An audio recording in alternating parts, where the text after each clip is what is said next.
study. Our study is published, part of based on Middle East papers, number 65, I believe. Efraim Bar saw the draft, and he realized that this is a breakthrough study. He acknowledged that this is well documented, I would say in an unassailable manner study, and he was the first one to come and say, I want to publish it, and they published. There is a Hebrew and English edition published by Besa. It's on the internet as well. Other than that, we made some forays. I took it to Capitol Hill. We made a presentation Bennett Zimmerman did at the House Subcommittee on the Middle East. Some maybe 40 House members saw it, but it's too sporadic. And the reason is obvious. I mean, we don't have an organization to do that. Each one of us has also other things. I'm basically the only one here in Israel, out of the 6 Israelis that collated, examined the data. I'm the only one who has devoted most of his time to spread the gospel on this issue. But we are at a stage of a young startup. We're at the stage of Bill Gates when he started. He didn't start as the dominant power in the market. He had to overcome the giants in the market, and then he took it over. We're getting there. If I would compare it to a medical startup, we have the FDA certification, we have the CE certification, we passed all the clinical trials, we have already many customers, but yes, we have established companies who still control much of the market. It's not easy to tell politicians or to make politicians admit I was wrong. It's not easy to convince today's Likudniks to say, gosh, I was wrong. Therefore, I have to take on the media. I have to take on political correctness. They don't want to. They want to play ball with the media, with political correctness. But the fact that I am invited to the media, the fact that, just give you an example, geography department at the university, that's a bedrock of dovish sentiments, even at the university, which is one of the major dovish centers in Israel. Twice I was invited to faculty seminar as a sole speaker. And they told me up front, we disagree completely with your politics, but we want our faculty to be privy to your findings. I showed it to Chich Lahat, right? One of the key officers for peace and security. I was at his house, he saw that and he said, Yoram, irrespective of our difference, you are the first Jewish optimist message stepped into my house in recent years. I want all my friends to see that. And to his credit, because him and I are 180 apart when it comes to national security, within few days, 2 telephone calls, one from his friends, the retired generals of the ground forces, and one of his friends, the same one, but from the Air Force. And I was invited to address each one separately in their monthly luncheon to tell them why there is a cause for optimism, why there is no reason to rush into any decision, even if you think that this is the wrong policy, and why, in fact, Judea-Samaria is a problem, but it's not gangrene. And therefore the leg does not have to be cut. Maybe it will be cut in few years, but why are you rushing? The fact that Chich and his alike understand that is a source for hope. Quite frankly, I haven't been privy to the same reception from the folks on the right in Israel. And I suspect because it behooves them to conclude certain conclusion. And they don't have the backbone to make this conclusion. But in journalistic terms, this is a man bites God story. In other words, right. It's something that the New York Times, if you find the right person there. New York Times, the whole. If you can provide me with a person who will work with me only on overseas media in Israel, then that which I do with the business and the political and the media and academia and security sectors in Israel will also do with international media. But there's a limit to how much, in Israel at least, guerrilla force of one can do. In the U.S., we have Bennett, Mike Wise, Roberta Side. They do their bit also. Free the whole America. There's only a limit how much we can do. Our list is closed now. We have 3 more questions. Ambassador Lopez, Ted Bellman, and Dr. Gerstenfeld. Thank you again, Yoram. The question is whether you take into consideration the existence of 2 states. I mean, that is two-state solution, whether it is possible reality. Because in that case, a Palestinian state would have opened its gate to the Palestinian diaspora, wherever they will come, and they will have, I guess, the right to do so. But I'm worried also with what's going on within Israel proper for the time being, because the Arab population in Israel is quite reaching a number which should already worry us. The situation with the Bedouins that you have mentioned is still, the trend is still going up with one of the highest birth rate in the world, as much as I know. But the question, you accept also the fact, you acknowledge the fact, the existence of demographic problem. Sure. But what is in your opinion, the ratio between Jews and Arabs between the river and the sea, let us say in 25 years from now? Whether a majority of 60 or 55% majority, this is something which is not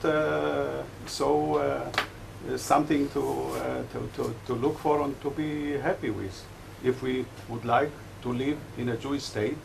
And I don't have to elaborate. We'll do it one by one. As far as 2 states, certainly, the whole study would be turned upside down if there would be a 2-state solution, for a simple reason. In this study, we show that a major element which tilts the trend in favor of Jews happens to be element of migration, which is has been on the ascension since 2000. If Israel would be so reckless as to transfer control of migration to the Palestinians, then obviously one of the options could be 1 or 2 million or half a million Palestinians within a year, within 5 or 10 years, into Judea Samaria. Why shouldn't the Saudis, the Gulf states, Sheikdoms, etc., entice refugees from Lebanon, Syria, and Jordan to relocate to Judea Samaria, each one receiving $100,000 cash? Just a possibility. It's not fiction, it's a possibility. Namely, not only isn't there a need to give away geography to secure demography, but a giveaway of geography could absolutely wreck Jewish demography. Now, some could say, Yoram, you're wrong. I don't care how many would be in the other Palestinian state west of the Jordan River. As long as they don't come to me, let them have 2 million, 9 million, 20 million. This is not a rational pronouncement. Why? Because we also learned in our study that there is a correlation between the level of demographic, social, economic pressures in Judea Samaria and the level of migration, illegal and legal, into the Green Line.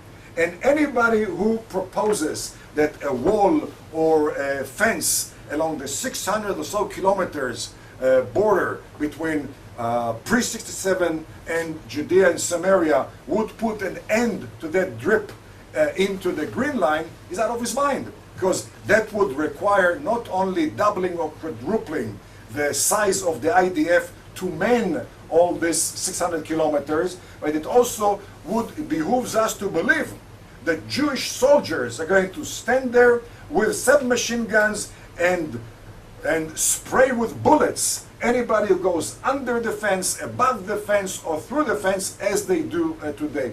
Jews are not built that way, and Jews are not going to draft so many people to man the defense. And therefore, again, give away of Judea Samaria would wreck completely Jewish demography within the Green Line as well.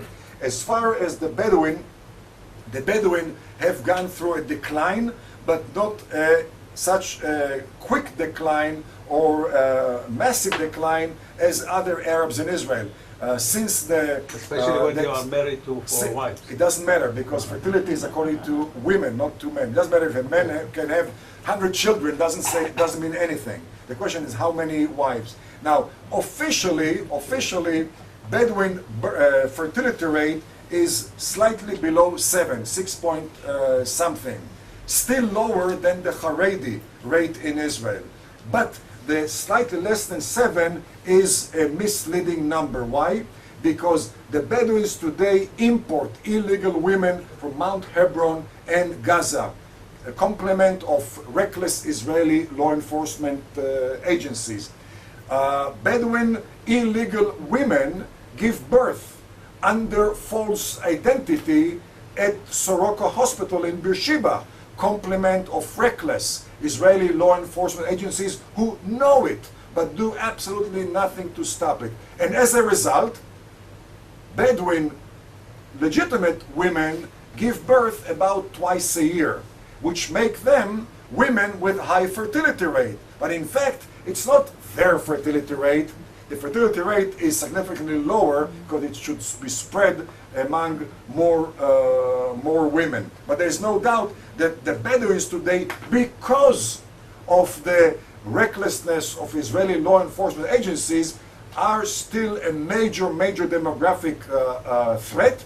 Without the Bedouin, we're talking about highly controlled demographic problem in Israel. The Bedouins are the exceptions in that rule. And when it comes to, we projected, what will the projection be in 20 years or so? I do not make projection. I do not make projection because I don't believe that anybody who makes the projection could be accurate, but by fluke, because projection means linear extrapolation.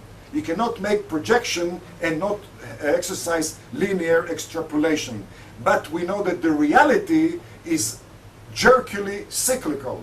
It's not linear. We know that reality, especially between the river and the Mediterranean, is highly unpredictable. We also know that projection, that demography here depends on scores, at least, maybe hundreds of issues which are out of our control.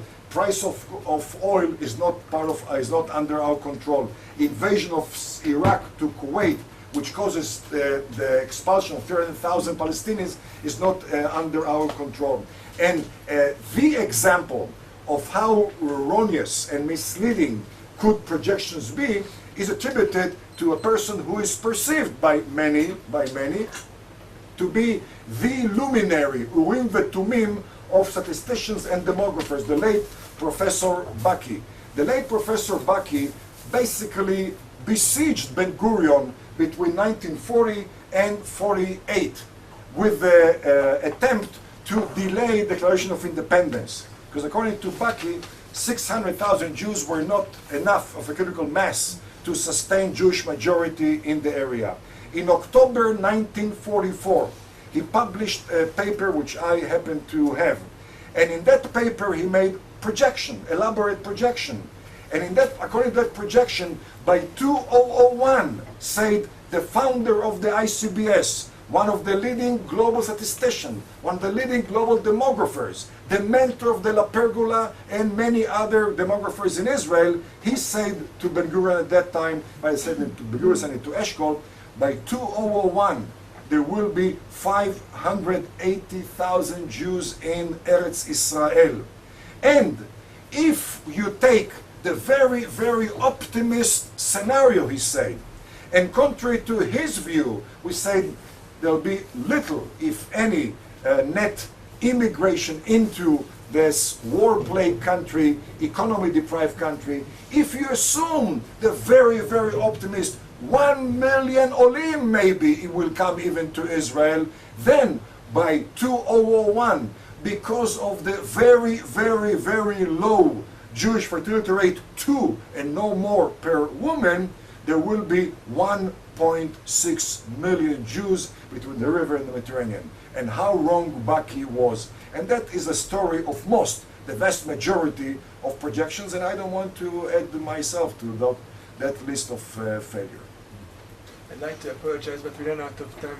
We have to leave in a few minutes, and I'm Thank sure you. Yoram will be available for further discussion with all of you who couldn't pose a question today. I would like to say a huge thank you for this very interesting presentation. And this is our contribution, our first granddaughter, yeah. 20 months old.